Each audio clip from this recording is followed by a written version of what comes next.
with you. A reading from the Holy Gospel according to Luke.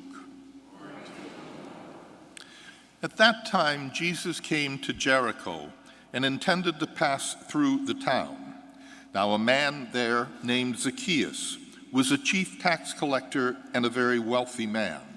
He was seeking to see who Jesus was, but he could not see him because of the crowd, for he was short in stature.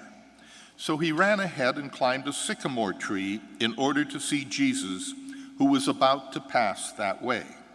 When he reached the place, Jesus looked up and said, "Zacchaeus, come down, for today I must stay at your house." He came down quickly and received him with joy. When they saw this, they began to grumble, saying, "He has gone to stay at the house of a sinner." But Zacchaeus stood firm and said to the Lord, "Behold, half of my possessions, Lord, I shall give to the poor, and if I have extorted anything from anyone, I shall repay it 4 times over." And Jesus said to him, "Today salvation has come to this house, because this man is a descendant of Abraham. For the Son of Man has come to seek and to save what was lost." The Gospel of the Lord.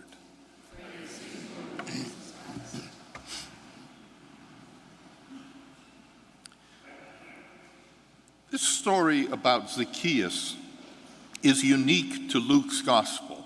It's not found in Matthew, Mark, or John.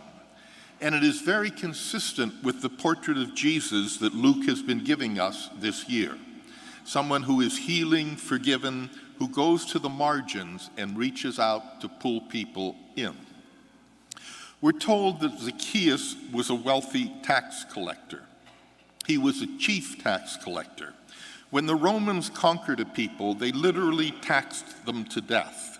They paid tax on the grain that they raised, on the number of sheep, the number of goats. If they had a cart, there was a tax on the thickness of the axle. There was a tax on the wooden wheels. There was a tax on the mule that pulled the cart. And then all the roads were toll roads. The tax collectors, who were their own people who had turned on them, worked on a commission basis. And so they added to the taxation to make themselves wealthy.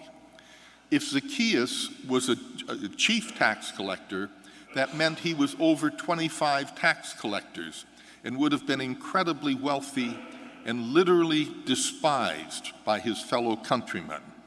And yet it is to he that Jesus goes. Is it not what Pope Francis is trying to do with the church today?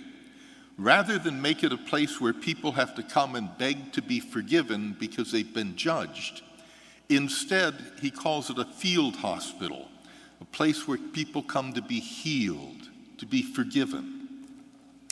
Cardinal Walter Kasper is a German cardinal. He retired this past year, but prior to his retirement, he was Pope Francis's personal theologian. He wrote an article last week on the new papal letter on the family and divorced and remarried. And he says in the article, not one iota has changed, and yet everything has changed. He said there is no longer one rigid law that is imposed upon everyone, but there is innuendo, there is flexibility. Every case is different. And then he went on to write, "It is not a scandal that we would give communion to the divorced and remarried. The scandal is that we would not give them communion because Jesus would never deny them." Amen.